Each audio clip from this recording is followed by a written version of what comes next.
Rebonjour et bienvenue dans cette deuxième partie d'émission avec un studio qui s'est rempli en suivant notre invité qui a rentré avec une tourte. Pauline Zeiterle, c'est comme ça qu'on attire, comme le joueur de flûteau, le public. On va parler de des gourmands, les gens en parlent. Qu'est-ce que je vous... Surtout qu'il s'agit de douceur. Aujourd'hui, on va parler de confiture. Recevoir des confitures artisanales de sa grand-mère, de ses voisins, ça fait toujours extrêmement plaisir. Mais il faut l'avouer, parfois on ne sait plus quoi en faire de toutes ces confitures. Pruneau Gorgier 2008. Je suis tombée sur cette curiosité en fouillant l'étage conserve de mon râtelier à la cave. Imaginez, de la confiture vieille de 13 ans. Ouais, 2008. Alors, bon, elle n'était pas ouverte, j'imagine. Ah bah non. Mais c'est encore comestible quand même.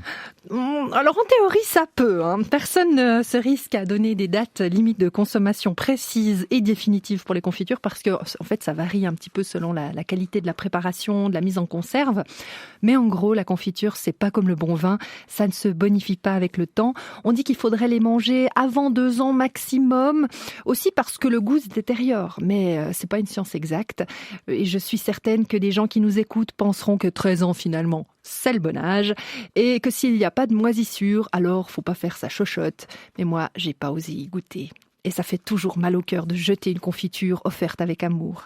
Pour éviter à l'avenir ce genre de situation, nous vous proposons ce matin quelques idées gourmandes pour épuiser notre stock de confitures dans des gâteaux et autres pâtisseries. Et ces idées nous viennent de Laure Niki. Bonjour. Bonjour. Vous êtes chef et traiteur installé à Châtel-Saint-Denis et auteur du site laureskitchen.ch.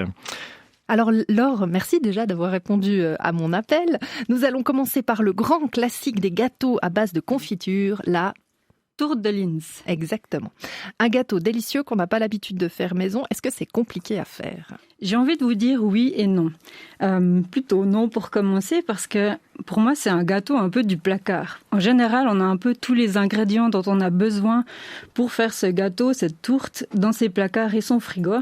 Et puis si vous n'avez pas exactement ces ingrédients, il est toujours possible d'un petit peu, remplacer quelque chose pour faire un peu une version personnelle. Et puis, oui, pourquoi ? Peut-être un petit peu difficile parce que le tressage dessus peut être un petit peu énervant, on va dire. Mais on va peut-être en parler tout à l'heure et puis se dire qu'il y a d'autres façons de décorer cette tourte. Alors, parlons déjà de la pâte. Comment fait-on cette fameuse pâte qui est un peu complètement même la base du gâteau ?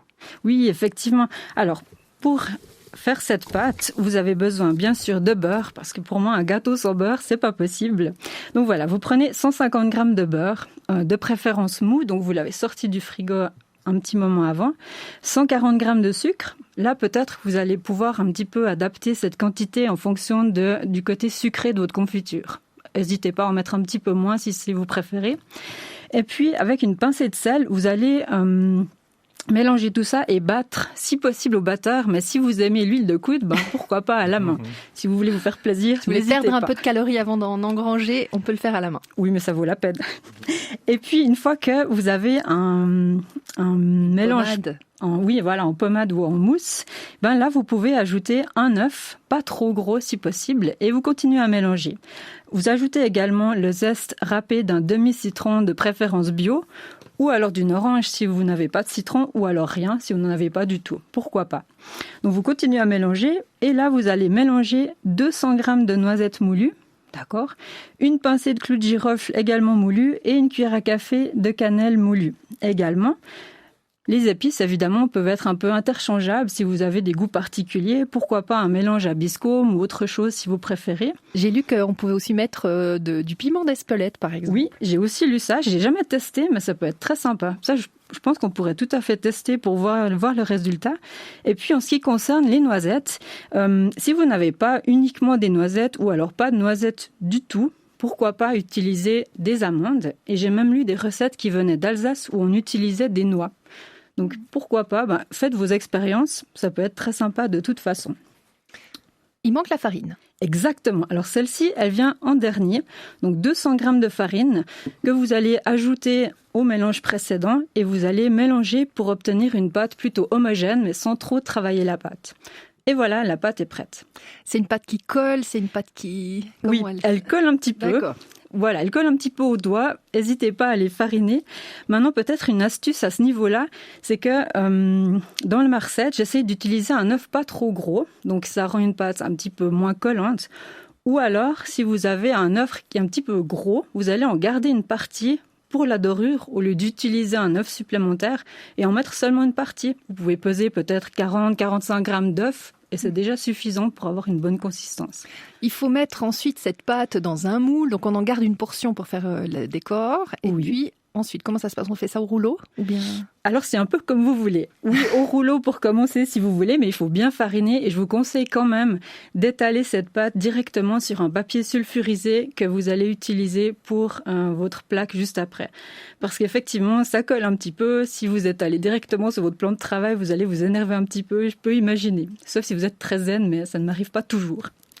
Après, il faut mettre donc de la confiture, là, mais bien pour la cuisson. Donc, elle va cuire 2 fois. Hein. La confiture a déjà cuit, puis ensuite, on va la mettre au four. Oui. Quelle confiture vous utilisez pour faire cette tourteline? Je crois que traditionnellement, c'est plutôt framboise ou groseille.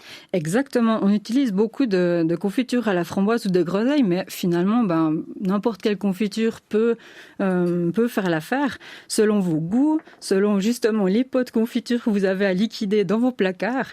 Maintenant, peut-être, ce qui est intéressant dans la confiture de framboise ou de groseille, c'est ce côté un peu acide. Donc, si votre confiture est un peu trop sucrée, pas très acide, pourquoi pas ajouter un jus de citron à cette confiture. On goûte votre tourte que vous avez réalisée. Belle, hein. Elle est magnifique. Alors, vous disiez, c'est un peu embêtant de faire le tressage sur le dessus, mais vous avez super bien fait ça. Hein. On dirait une tresse de magasin. Je ne sais pas si c'est un compliment, mais... C'est gentil, oui, ça paraît... C'est très gentil comme compliment, mais je dois vous dire que ça m'a pris un petit peu de temps, parce qu'effectivement, plus votre tarte est large, donc là, c'est une recette pour un moule d'un diamètre de 24 cm, mais si vous voulez vous embêter un petit peu moins, vous pouvez éventuellement réduire le diamètre et soit vous aurez un peu trop de pâte et vous pourrez faire des biscuits avec, ou alors pourquoi pas réduire les proportions dans la recette. Mais effectivement, les tressages, les lanières, plus elles sont longues, plus elles sont compliquées à déplacer. Alors je fais peut-être juste les présentations avant la dégustation. Il y a donc Jérôme Zimmermann qui est toujours là depuis le début de l'émission, Mathilde Pelletier, notre attachée de production, et puis Sophia Muller en régie également qui a l'eau à la bouche avec cette magnifique tourteline. C'est vrai qu'elle est très très bien décorée. Moi j'aime bien quand sur les tourtelines on voit qu'il y a beaucoup de pâte dessus et pas que la confiture, parce qu'effectivement la pâte atténue un peu le doux, peut-être l'excès de doux de cette confiture. Et puis on voit en découpant qu'il y a une partie très tendre et en même temps très croustillante qui est apportée aussi évidemment par la déco. Alors, je sers mes collègues. Alors pendant la distribution, Laure Niki, peut-être une question, j'ai pas très bien compris ce qu'on cuit 2 fois. On cuit une première fois la pâte sans mettre la confiture, ou dans quel ordre on fait les choses? Non, je crois que ce que Pauline disait, c'était que la confiture est cuite une première fois puisque c'est une confiture, donc elle est cuite et elle recuit dans le gâteau parce qu'on cuit tout en même temps. Donc vous foncez votre moule, que ce soit un moule à charnière ou un autre moule à gâteau. Vous versez la confiture et vous allez mettre vos lanières de pâte. Donc ce qu'on n'a pas expliqué, c'est que le dernier tiers de pâte que vous avez gardé pour le dessus, vous pouvez le remélanger avec environ 3 cuillères à soupe de farine pour rendre quelque chose d'un petit peu moins collant. Et là, ça va être un peu plus facile à travailler. Et vraiment, si les lanières vous rebutent un petit peu, parce que c'est bien d'avoir une spatule coudée pour les déplacer, vous pouvez tout à fait utiliser des emporte-pièces et faire de jolies décorations sur le dessus, comme vous voulez. Mathilde Pelletier qui se régale. C'est bien de me donner la parole au moment où je prends une morceau. Oui, je me suis dit ça en même temps que je le disais, que c'était peut-être pas très malin, mais je crois que tout le monde a la bouche pleine, donc on va y aller comme ça. Non, est-ce que vous arrivez à deviner quelle confiture Laure Niki a utilisée pour ce gâteau? Alors j'étais hyper concentrée en fait sur la pâte et ce goût de noisette que j'adore, mais je vais encore y travailler un petit peu. Moi je dirais pruneau, mirabelle, quelque chose comme ça. Pas du tout. Rien à voir. Rien à voir. Ah, j'étais sûr. Une autre saison. C'est très acidulé. Du coup ça rentre comme ça en relation avec la douceur de la noisette. Rhubarbe. Oui. Exactement. Ah, voilà. Je me suis dit, j'ai peur, parce qu'autre saison, si je dis un truc de la même saison, je vais encore être le gars qui ne connaît pas si c'est les saisons des fruits et légumes. C'est très très bon avec la rhubarbe, effectivement. Merci. Et ça donne ce côté acidulé en plus, qui va bien avec cette pâte bien épicée. On est ravis quand on peut déguster. Ça, la pâte fait presque biscuit de Noël un peu. Mais alors c'est ça que j'aime bien en fait avec ce gâteau, c'est que c'est un gâteau qui n'est pas trop lourd, il n'y a pas de la crème qui le rend très lourd, donc on peut le manger un peu à toutes les saisons. Et puis effectivement, les épices lui donnent un petit côté très chaleureux comme ça. Bon, la confiture aussi, mais ça reste un gâteau quand même sucré. Mais je trouve que ça passe un petit peu dans toutes circonstances, à toutes les saisons. C'est fou parce que c'est quand même un très grand traditionnel dans notre gastronomie. Enfin aussi, vous savez, ces petites tourtes qu'on achète pour partir en course d'école. D'ailleurs, ça va être la saison des courses d'école, donc pourquoi pas. Et pourtant, on le fait peu à la maison. Donc je suis très, très heureuse de vous avoir invité aujourd'hui puis que vous puissiez nous offrir cette recette qu'on va d'ailleurs trouver sur le site de On en parle. Merci. Qui est déjà d'ailleurs sur le site, je crois. Est-ce que la confiture, par exemple, on parlait de la confiture 2008 que Pauline a retrouvée dans sa cave. Est-ce qu'il faut parfois peut-être la recuire pour être sûr qu'elle est comestible ou en principe, si elle est bonne à manger, elle est bonne à cuisiner? Je trouve, ça c'est un avis personnel. Si vous ouvrez le pot, elle vous paraît encore tout à fait correcte, il n'y a pas de moisissure, bien sûr, on est d'accord, c'est le plus important. Mais le fait que vous la recuisiez à 180 degrés au four, là je pense que c'est bon, vous n'avez pas de souci. Et d'autant plus que le sucre, c'est quand même un conservateur. Donc... Oui, alors dans le cadre de ce gâteau, on recuit. Puis après, de manière générale, moi, je vous déconseillerais peut-être de la recuire parce que si c'était juste pour la mettre sur des tartines, parce que après 13 ans, dans un bocal, il y a déjà plus beaucoup de qualité. Il y a bientôt plus que du sucre et puis peut-être un peu quelques autres saveurs. Mais ça devient plus très intéressant de la consommer pour la consommer si on la recuit. Mais enfin, ça, c'est aussi un avis personnel. Comme je vous disais, c'est difficile de trouver des infos très, très strictes sur ce domaine-là. Voilà. Autre astuce pour éventuellement utiliser ces confitures avant qu'elles n'arrivent à l'âge canonique. Alors, j'ai réfléchi à différentes choses parce que c'est vrai que finalement, quand on pense à la confiture, on pense tout de suite aux tartines, éventuellement aux crêpes. C'est un peu les utilisations les plus courantes. Moi, j'ai déjà utilisé des confitures dans des cocktails que vous pouvez mélanger au shaker. Par exemple, pensez vodka, confiture de framboise. Ça peut être très sympa. Après, adapté évidemment à vos goûts. Si vous aimez les cocktails sucrés ou pas, c'est la mode des cocktails. Essayez. Ça peut être aussi gin et marmelade d'orange. Ça peut être très sympa. Essayez. Sinon, j'ai déjà testé aussi de faire des glaces en mélangeant bien la confiture, soit avec un peu d'eau ou éventuellement avec du yogourt nature. Et puis ensuite, vous pouvez ajouter éventuellement des morceaux de fruits pour avoir quand même quelques fruits dedans. Et puis après, vous versez la préparation dans des moules individuels et vous les congelez. Ça peut être une idée. Sinon, on peut aussi l'utiliser dans une variante de pain perdu.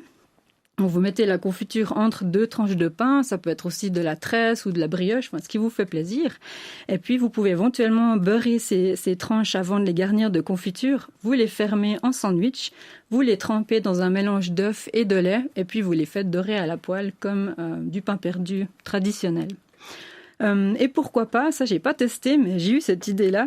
Et je me dis qu'on pourrait aussi essayer d'en faire des croque-monsieur sucrés en garnissant les 2 tranches de pain avec un mélange, pourquoi pas, de ricotta et de confiture. Et après, vous les mettez dans votre appareil à croque-monsieur. Je me dis, un goûter pour les enfants qui peut être rapide et sympa. Je me dis que ça peut être une idée. On a reçu aussi 2 astuces sur Facebook de nos auditrices et auditeurs. Bon, la plupart disent qu'ils n'ont pas le temps de voir se sont tassés les pots de confiture. Il y a une personne qui nous parle d'une recette de gâteau à la confiture d'orange ou autre confiture bien amère. On troue le cake et on couvre de confiture chaude. Voilà une idée. Et puis une autre... un petit peu plus taquine, on va dire, c'est finalement Nicole qui nous dit que si elle en a trop, elle les offre à ses amis. Voilà. avant qu'elles aient 10 ans, bien sûr, les confitures, mais effectivement, si on a trop de confitures, pourquoi pas en faire part à son entourage aussi. Et pour les Neuchâtelois et autres gens, peut-être aussi dans le Jura bernois, qui font des torrés en cette saison, puisque vous savez qu'on va entrer dans la grande saison des torrés, est-ce que vous avez déjà goûté le tortillon, ou encore appelé dans d'autres régions le pain trappeur? Ça vous dit quelque chose? Non, pas du tout. L'idée, c'est de faire de la pâte à pain, ou alors une pâte à tresse si vous êtes vraiment gourmand, et puis vous enroulez des morceaux de pâte sur un bâton, et ensuite vous mettez ce tortillon dans la braise, au-dessus de la braise, et vous cuisez le pain donc au-dessus du feu. Comme un cervelas, mais avec de la pâte à pain. Exactement. Et après, une fois que la pâte à pain est cuite, vous la retirez, et ça vous fait donc un étui pour toute la confiture que vous voudrez. Vous remplissez ça, vous mangez. Et ça, c'est vraiment super à faire en extérieur avec les enfants. Il suffit de faire un peu de pâte à pain avant de partir, prendre ses pots de confiture et en général, on en liquide une bonne quantité. Autre, évidemment, idée, la boule de Berlin, ça c'est aussi un grand traditionnel, mais ça demande de la friture, c'est pas toujours forcément facile de s'organiser. Non, effectivement, il y a une pâte à faire, et puis effectivement, la friture, ça rebute quand même pas mal de gens. Et puis la roulade. Oui, le biscuit roulé, donc vous faites une génoise. Ça, c'est finalement assez facile à faire. Vous trouvez les recettes très facilement sur Internet ou dans vos livres de cuisine. Et puis effectivement, on va la garnir de confiture. Ça, je trouve que c'est un classique qui ne se démode pas et que tout le monde adore. Dernière question pour vous, Laure Niki, puisqu'on est aussi dans cette saison estivale qui s'achève. C'est bientôt la récolte des pruneaux, des prunes, des mirabelles, des reines Claude.